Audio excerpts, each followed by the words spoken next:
The content of this radio show is not intended to be a substitute for professional medical advice, diagnosis, or treatment. Always seek the advice of your physician or other qualified health professional with any questions you may have regarding a medical condition. Welcome to One Soul Radio, an interactive conscious conversation grounded in psychology and inspired by spirit, with Steve Hasenberg and Cali Alpert. Welcome, dear listeners, to One Soul Radio here on Unity Online Radio. This is the show for you and by you, a virtual community creating conscious conversation and the opportunity to have a place to delve a little bit deeper into life than you may do on your own, offering you a unique perspective from both worlds at the same time. I'm Cali Alpert, and I'm happy to say for the first time since the beginning of One Soul Radio, I am literally here facing my dear friend, co-host, and spiritual psychotherapist, Steve Hasenberg.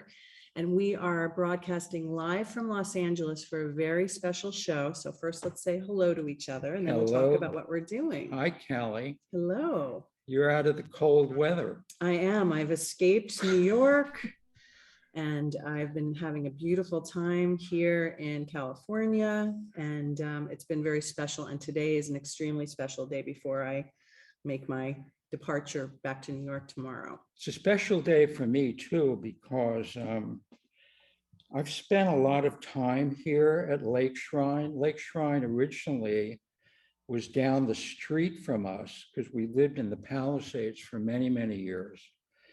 And I used to take my daughter here and we walk around, and what she loved, of course, were the swans. And so we would come to see the swans, and we'd walk around, and I'd talk to her about Yogananda. And then at other times, I would come here myself. Sometimes I'd meditate in the grotto, which is people don't know about the grotto. And other times in the chapel and on the houseboat. So it's a very, very special place for me. So as you so aptly set up, today we are doing a show. We're continuing our mini-series about our favorite legendary spiritual self-help legends. And we're coming to you live from the Self-Realization Fellowship Lake Shrine here in Los Angeles, because we are honoring the teachings of Paramahansa Yogananda, the master who brought Eastern wisdom to the West. So his exquisite personal journey is detailed in Autobiography of a Yogi, which is one of the most seminal books. And we're going to talk about how it's deeply shaped our spiritual lives, Steve and mine, and millions of other people.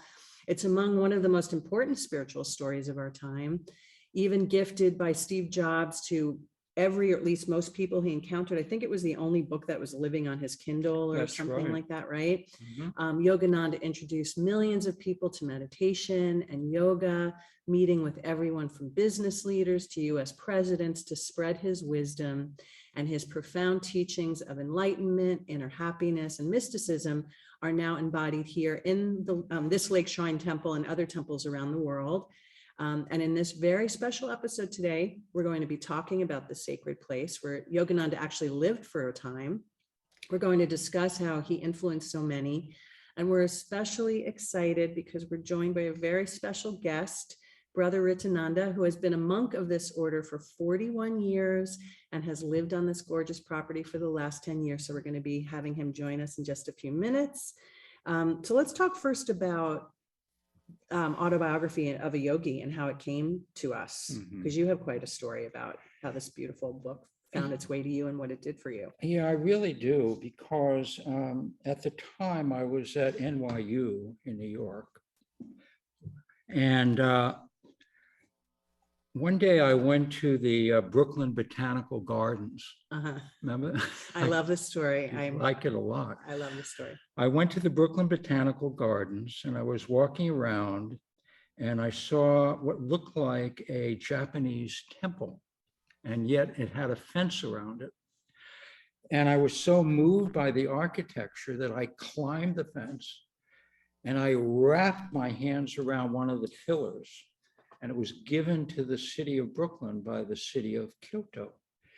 And as I did that, I started crying. And I remember this is something I know from the past, and I had no idea about reincarnation. You were a teenager, right? Like a college student? Or, 18, yeah. right? And so that happened. I go, what has happened to me? I was going out of my mind. A week later, somebody said, you have to read this book. And what was it? Autobiography of a Yogi. Which I'm holding a precious, very clean copy of. That's just been handed to us just as a nice visual reference. So when you see the show on YouTube or Facebook, you'll see actually what I'm holding up here. But it's the book that's changed a lot of people's lives and often introduced people to spirituality, right? And I started reading it, and Yogananda started talking about the idea of reincarnation. And I thought, reincarnation, that's what I felt at this temple. So all these things began to happen. And that, of course, was the book that I carried around with me, honestly, most of my life. I read it again a couple years ago, and it's had a profound impact on me. Yeah. I want to say also, if our listeners would like to call in today, share any stories, ask us any questions, get some guidance, and we have some special, because we have an extra wise man with us today, so we've got extra juju flowing here. No pressure, brother. That the number is 816-251-3555. We'd love to hear from you. We are here to receive your calls. I don't remember. I remember that this book sat on my bookshelf for a while, and I was a little daunted by the thickness of it. I mean, I say that now and I laugh because it's so delicious and not a very daunting book to read, just so worth it. But at the time I wasn't ready, perhaps. And I remember finally getting to it. I must have been in some part of my spiritual journey, maybe, I don't know. I think I was probably into my late 30s, 40s, perhaps. So I was already, on my spiritual trajectory for at least 10, 15 years. And I remember, and this is still what I remember about the book, most loudly, is that I felt a transmission from it. It was it was probably the very first time that I recognized the power and magic, or the word, I think in Sanskrit or Hindi is siddhi, like SIDDHI, like the powers and the idea of high consciousness and what high vibrational energy can do in a magical way. And in reading what is a very true and autobiographical story, I got a taste of that I had never even read about, let alone certainly experienced before. So that to me was probably the most memorable thing about reading the book, was the visceral experience that I had, in learning about his story. And it stays with me to this day. Yeah. So do you remember the first thing that you learned, or like what first moved you? Well, yeah. I mean, at 18 years old, during that time, everybody was doing drugs. We all remember that time. And I think what the book did for me, and it's actually, I'm talking about, it's very moving. It gave me the sense that what people were after was actually inside of them and could be done naturally. I think that's the most important thing that I learned. So shall we talk, before we have Brother Ritananda join us, should we talk just a little bit about Yogananda's story? What would you like to share about his story? Do you want to ask the Brother Ritananda about it? Yeah, we can start. Yeah. We can start with that. Well, so let's welcome the Brother Ritananda. I just put an article, sorry. But we would like to introduce you, and it's so nice to have you here. And we thank you for welcoming us and for participating with us today. So first of all, appreciation for that. It's a pleasure to have you with us. You're welcome. Thank you for having me. And thank you for the introduction. And you introduced me as a wise man, but I think you're getting a wise guy. Even better. We'll go for it. Yeah, we're down for that. We're down for that.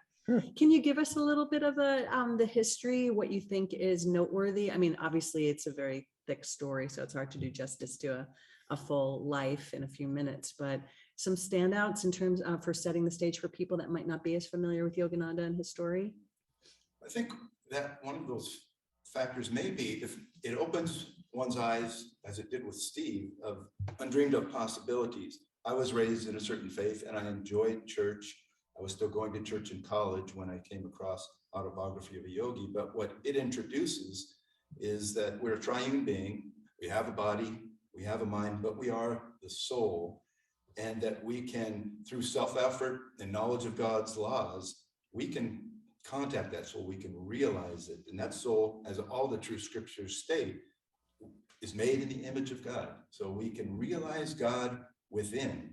And then the next step is realize God without. In that same divine spark that is within us is in every person.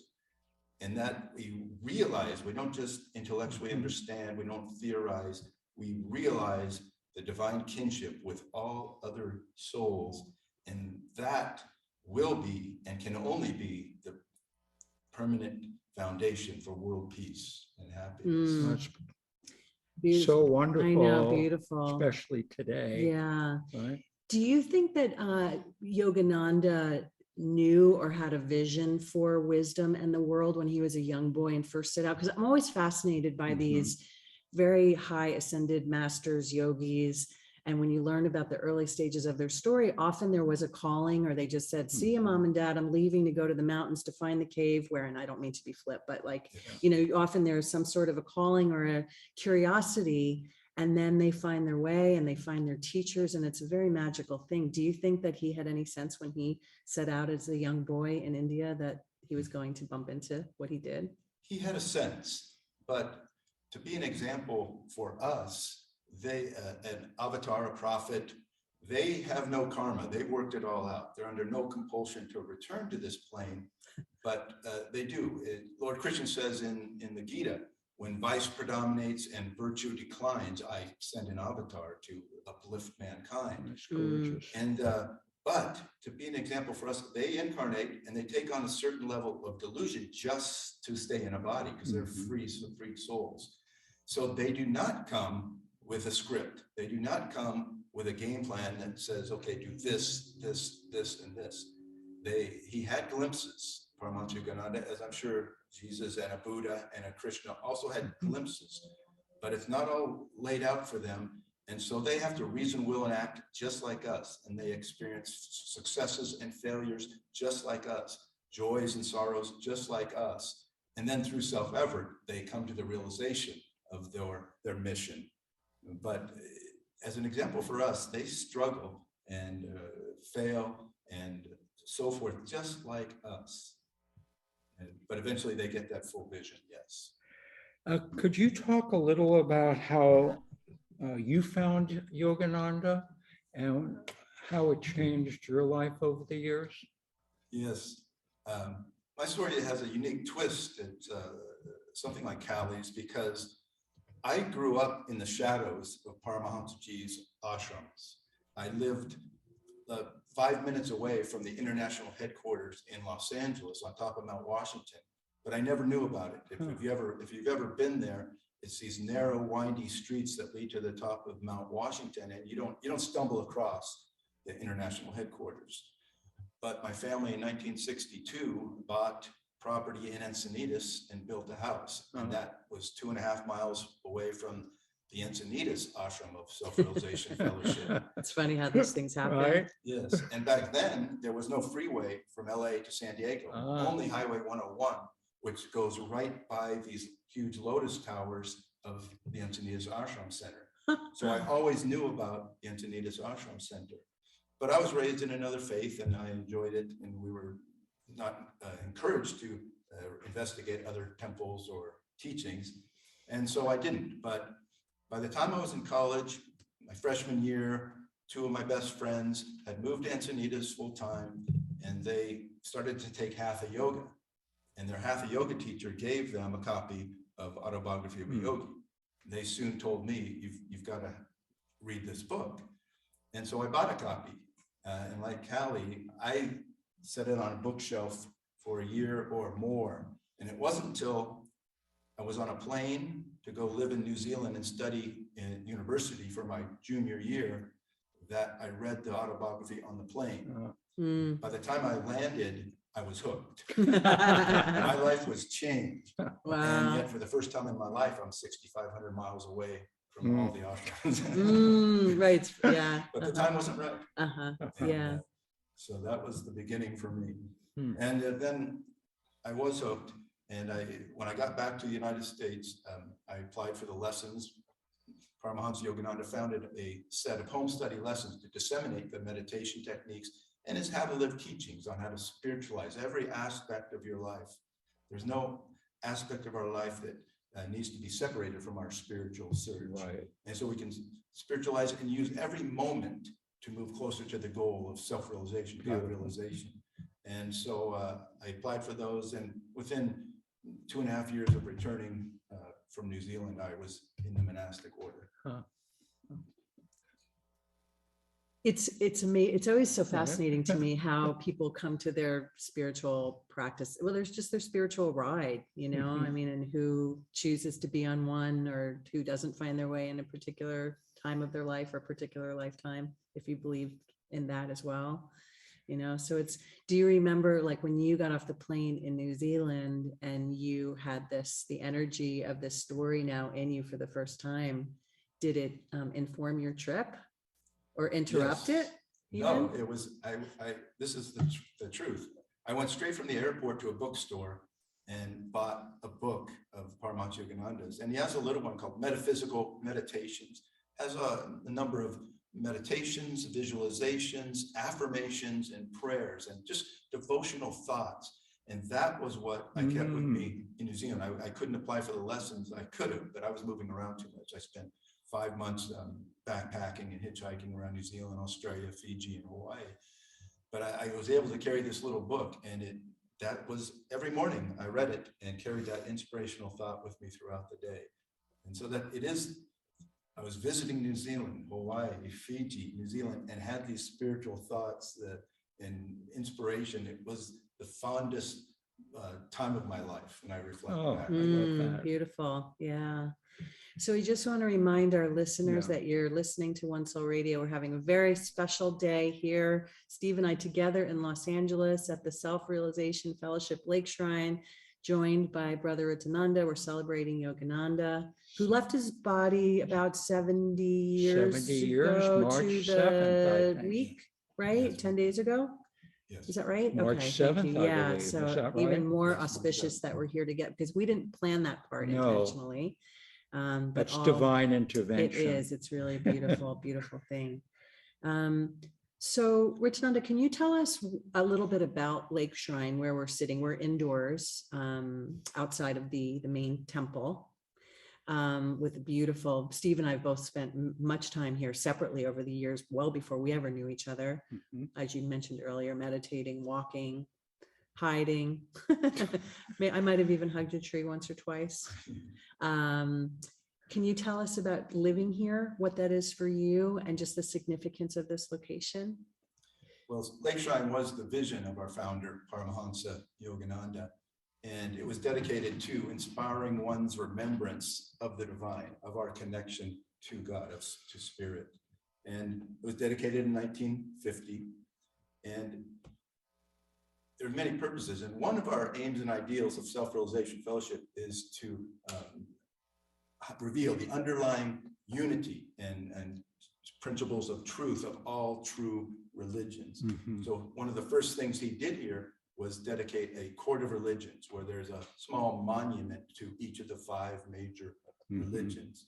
Because his point was, through mistranslation and mankind's narrow-mindedness and so forth through the centuries, the different faiths maybe have been at odds and so forth.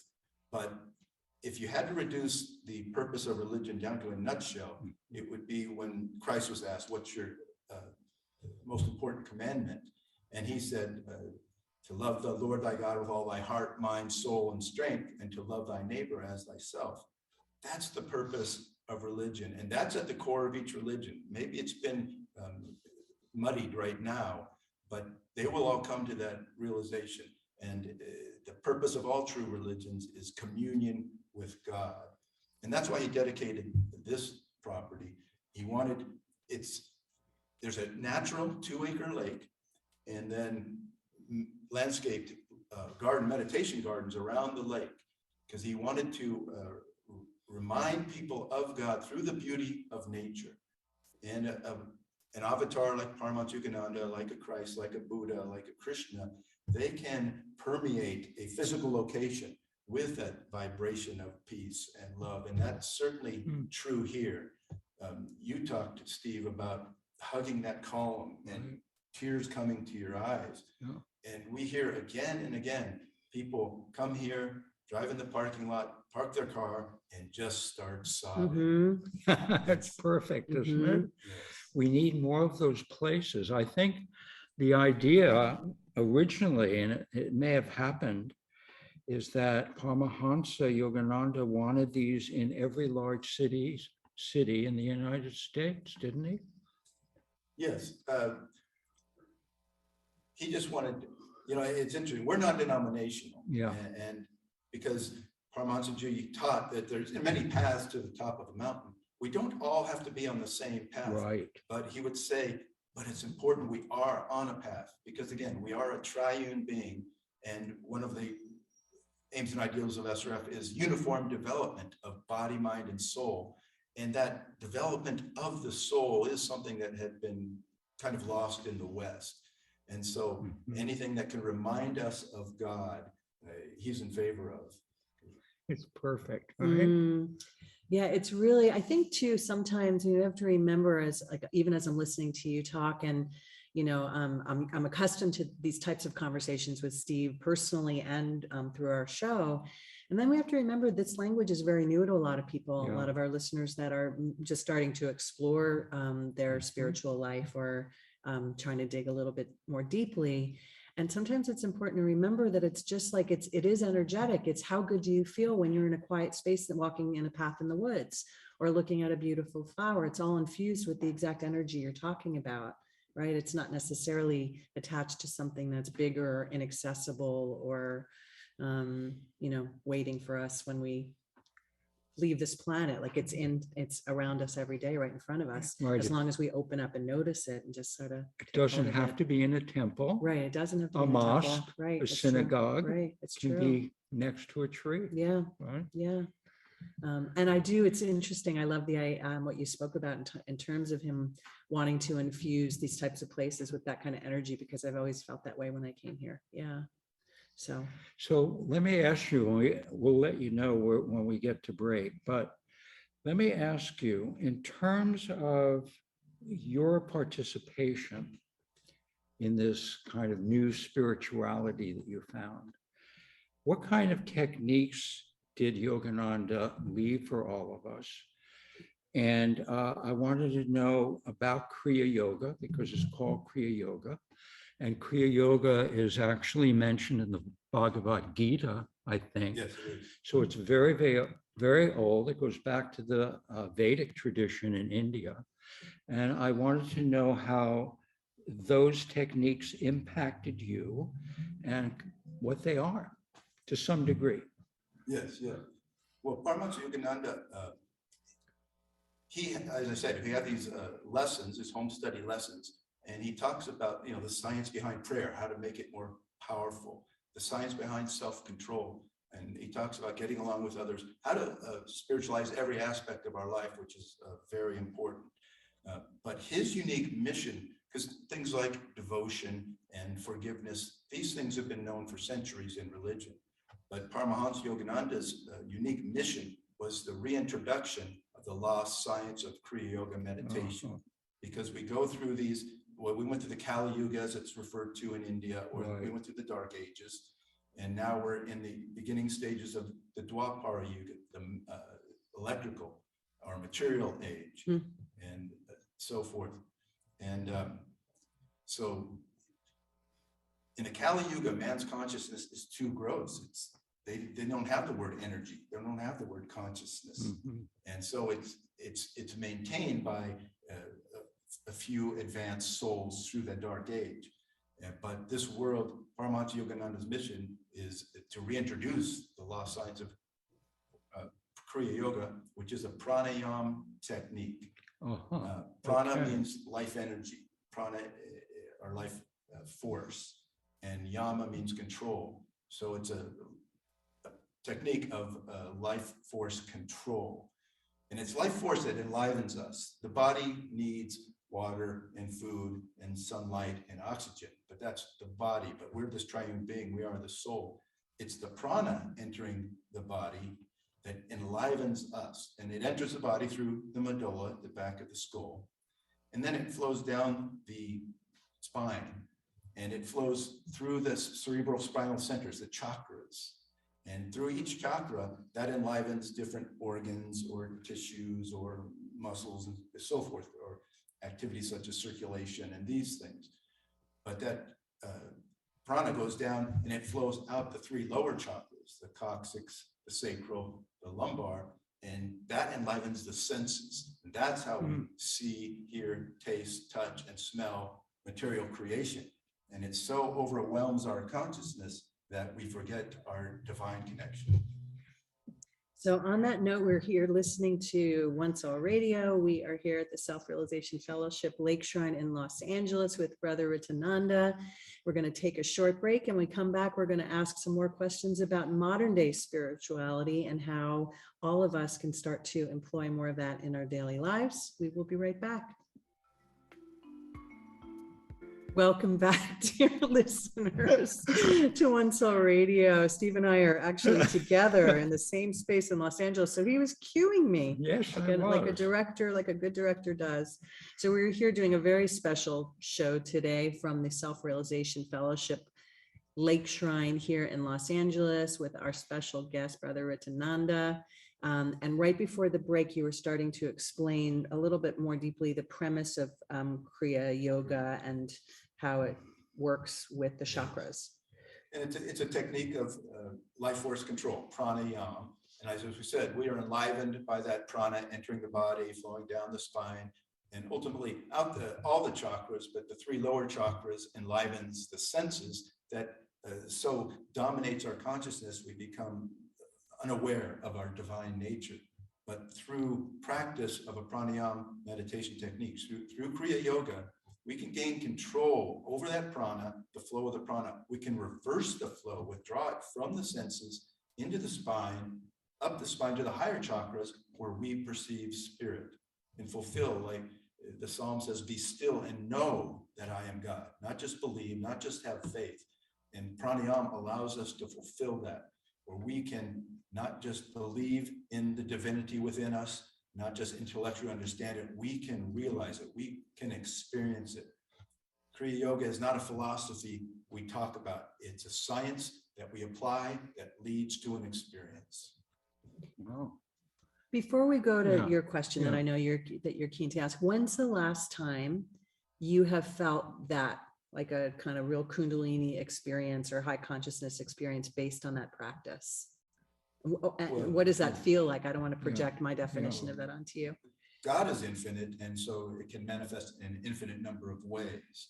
But there's a Sanskrit word, Satchidananda, translates to ever existing, ever conscious, ever new joy. And that's the definition that Paramahansa liked of God the most. That describes it. So a sacred peace, infinite joy, happiness, a feeling well-being. Quite frankly, all the experiences that our peers have in these near-death experiences of this beauty, of this freedom, it can be any one of those. God is infinite, and there's an infinite number of manifestations that we will experience. And that's why, well, we can get into it later. In his very first talk in this country, Paramahansa talked about that every single person on the planet is seeking the same thing. And we could say, well, that's crazy. We're all so different, and everybody's doing all kinds of different things. And some people are, life of crime and this, that, and the other thing. But if you peel away all the letters, all the layers, we all want to eliminate pain and suffering from our lives. We can all agree on that. And that would leave us in a state of peace, but that's ultimately not enough. We want something proactive. We want happiness, but we don't want a happiness that is temporary. We want a happiness that we're always aware of, that never grows stale. We know everything in this world has a limited shelf life. We want a happiness that never grows stale. And we want a happiness always. And so that the definition of God that I just used, ever existing, ever conscious, ever new joy, we want that eternal happiness. We want an infinite happiness that is ever new. What can meet that criteria of infinite, eternal? Only God.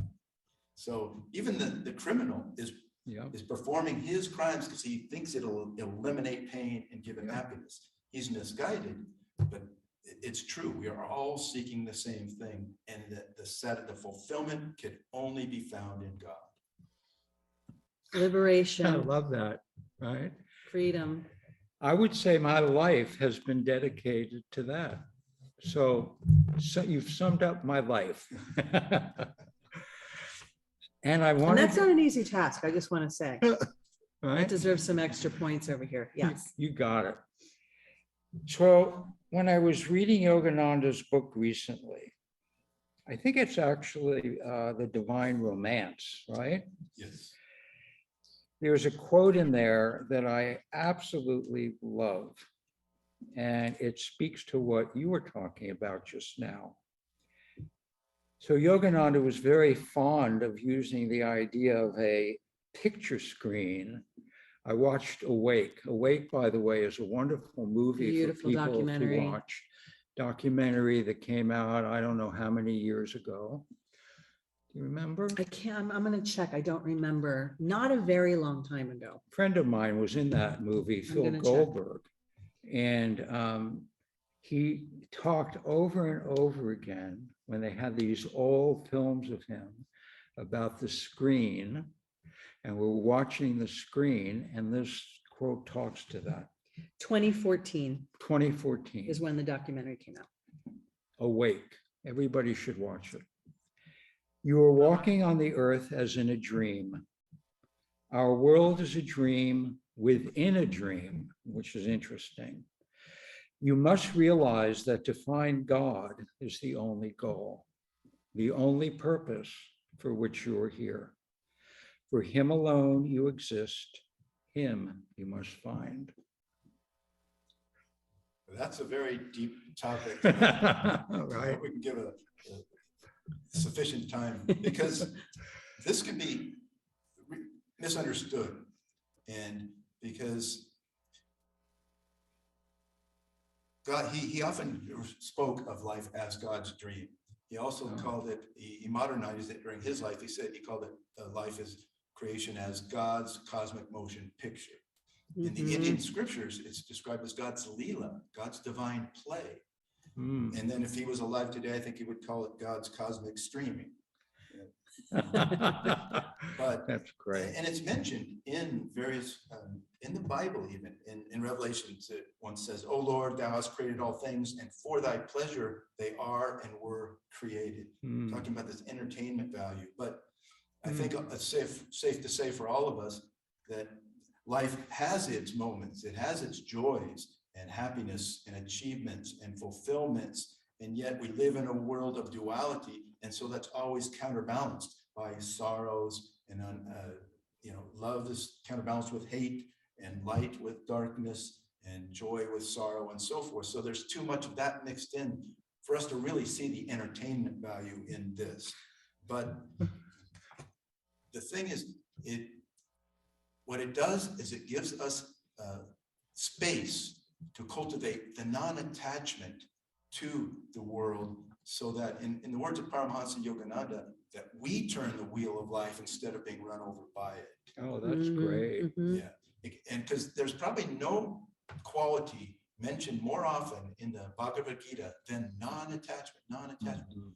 But this is God's dream, and non-attachment never gives us license to become indifferent or impractical or irresponsible or unfeeling toward the suffering of others. But it gives us enough space to cultivate that detachment so we can maintain our poise, and then reason, will, and act. What can I do about the seeming cruelties and injustices?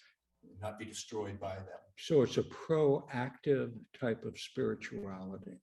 Yes, it is. And again, it never gives us license. So I would say everything that, like we talk about at our services, everything in Paramahansaji's teachings, it's okay, how does this affect my life? How can I use this in my life? How can I use this to deepen my love for God, my awareness of God, and so forth. And so with this, he refers to life as God's dream, because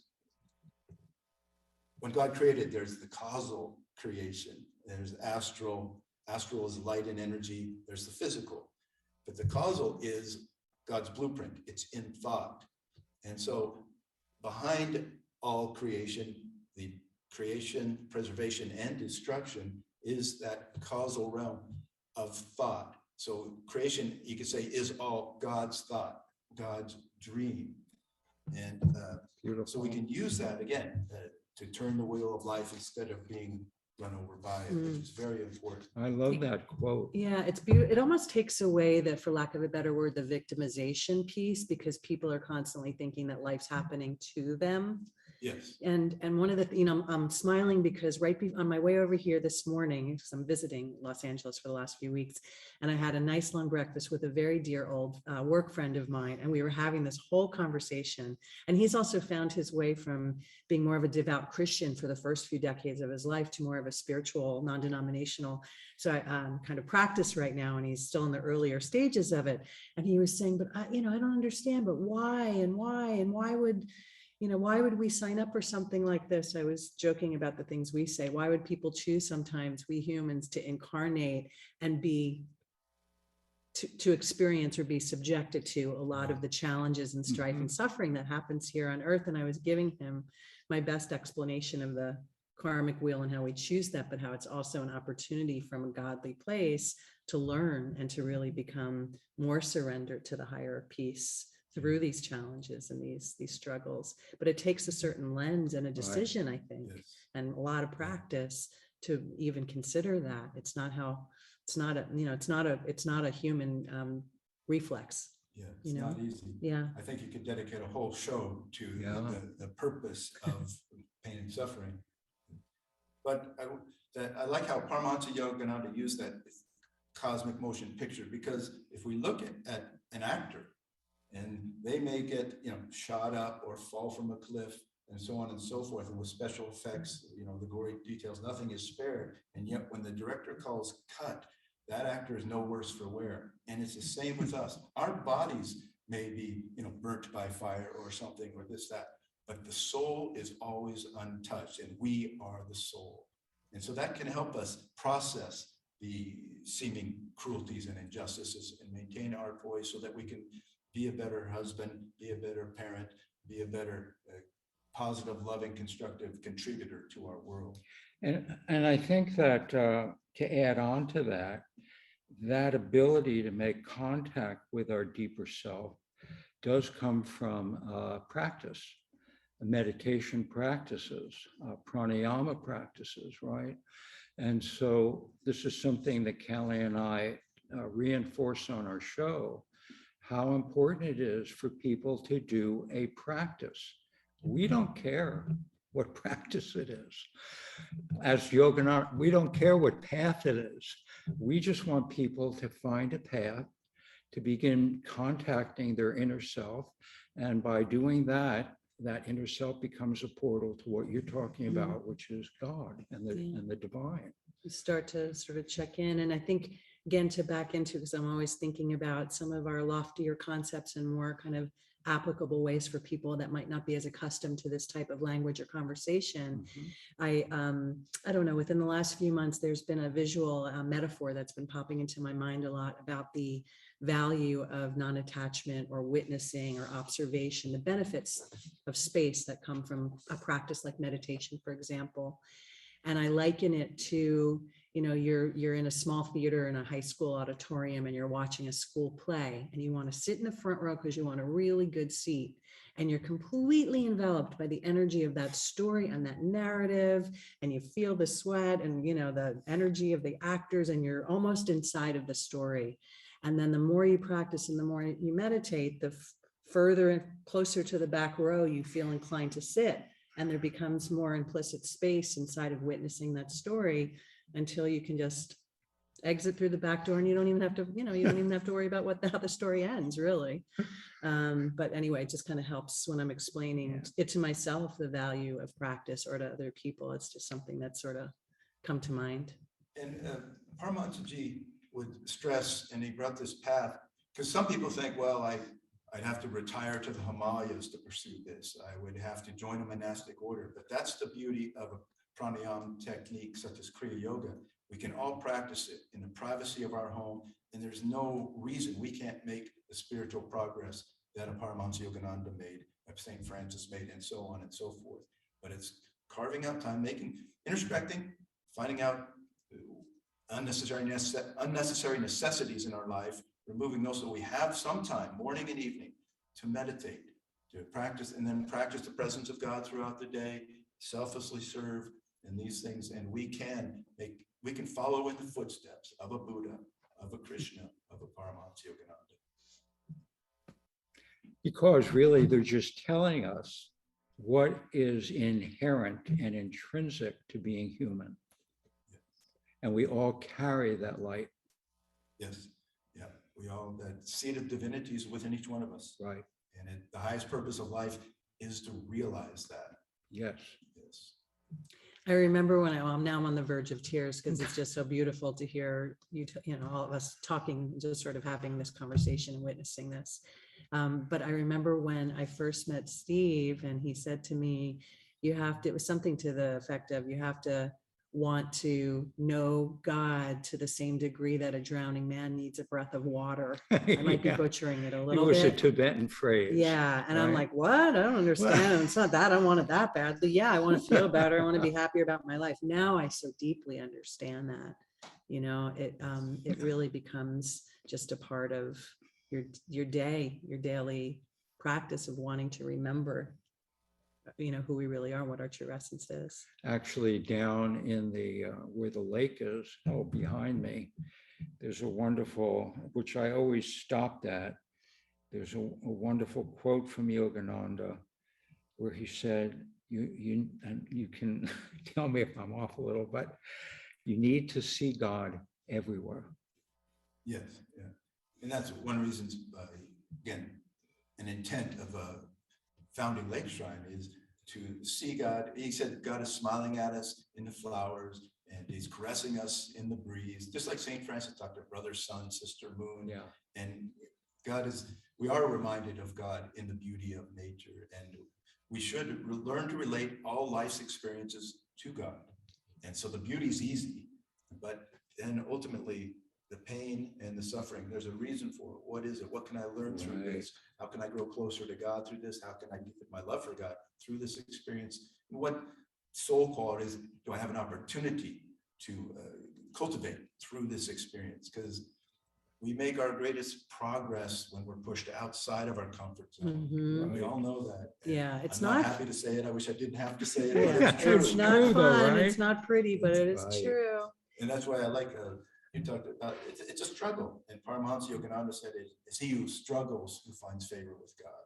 It's going to be a struggle. It's supposed to be. That's okay. Just do your best. You don't have to be perfect. You don't have to do it all in one day.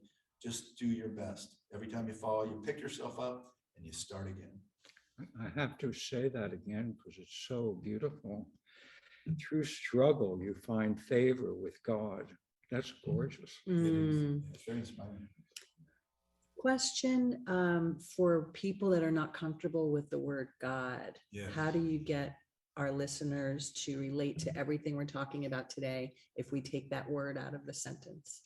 Yeah, use spirit, universal consciousness. It could be anything. Paramahansa Yogananda started all his services with a universal prayer. Heavenly Father, Mother, Friend, Beloved God.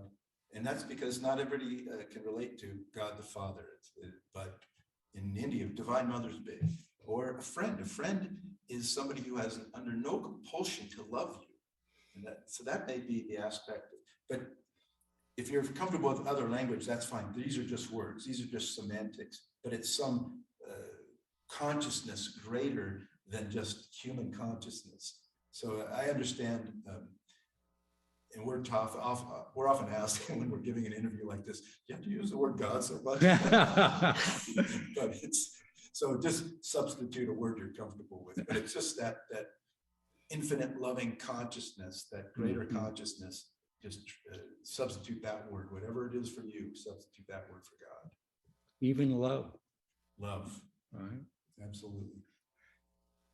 So, do we have time for more? I think or we where have are time maybe for one more question before we get into our action steps that I'm especially excited to share today because brother came up with them to share his insights with us today, and we can have everybody take those away from our show. But before that, I'm wondering what do you think it means to be spiritual in 2022, and does it differ from the last time Yogananda was here on these premises, for example, just hypothetically, decades ago? Does it really differ? I think outwardly it could take different shades, but the point is that uniform development of body, mind, and soul, and making sure that we're balancing our lives and dedicating some to the development of the soul.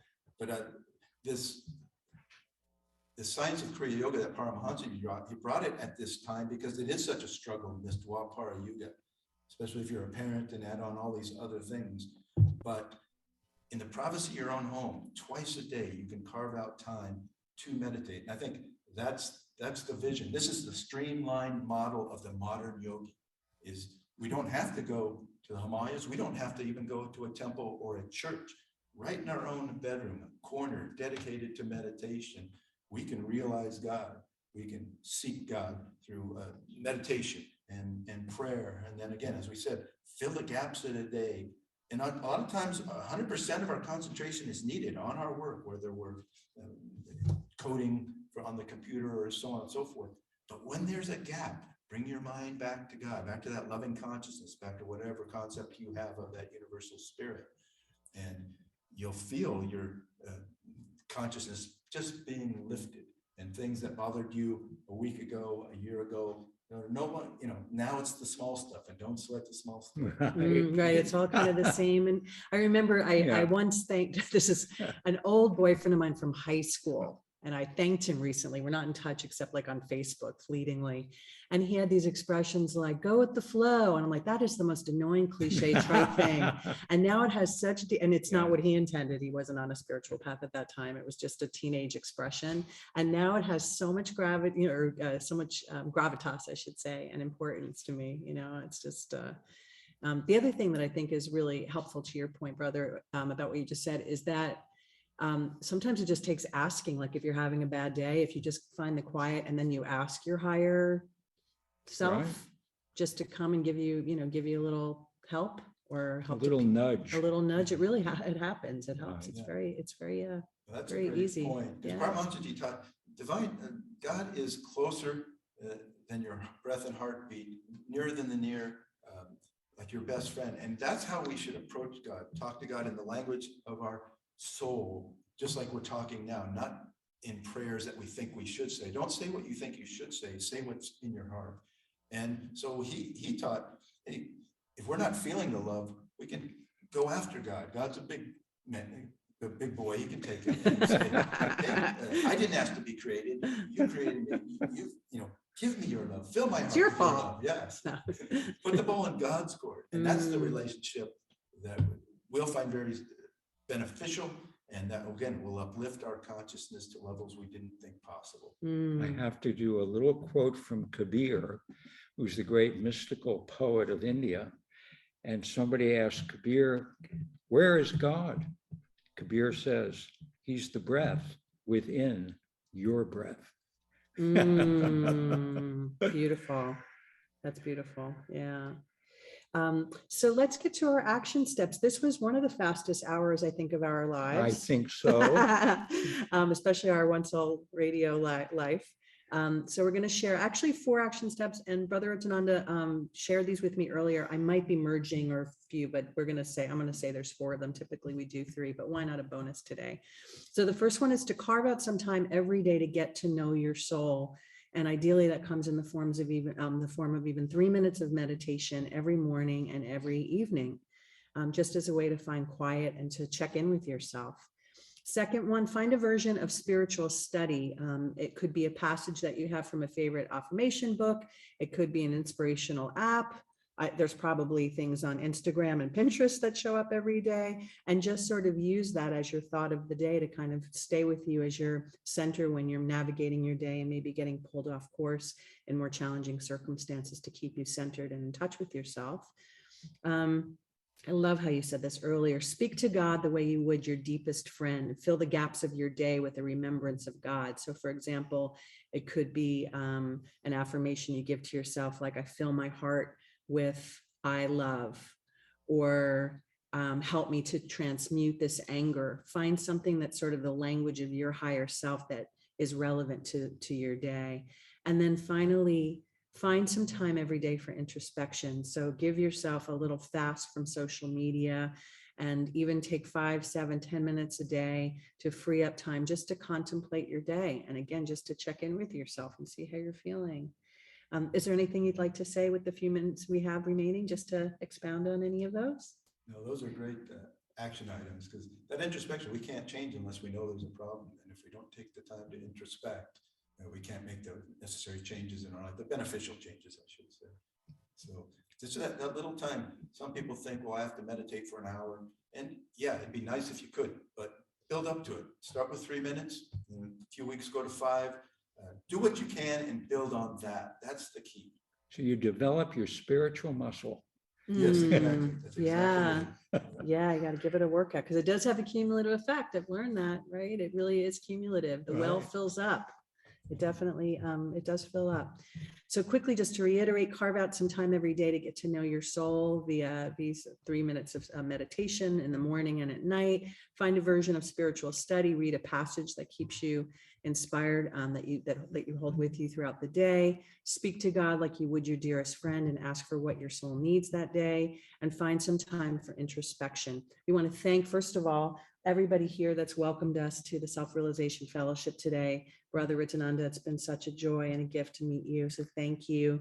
You can find us on online radio, on Instagram, on Facebook, and next week we have another delicious, exciting show. Our beloved other favorite luminary, Ram Dass, is going to be featured, and we are going to have a first time ever show with his biological son, Peter Richard, and his wife, Linda, talking about their relationship with their father and father-in-law in the later chapters of his life. So we look forward to having you join us then. See you next week.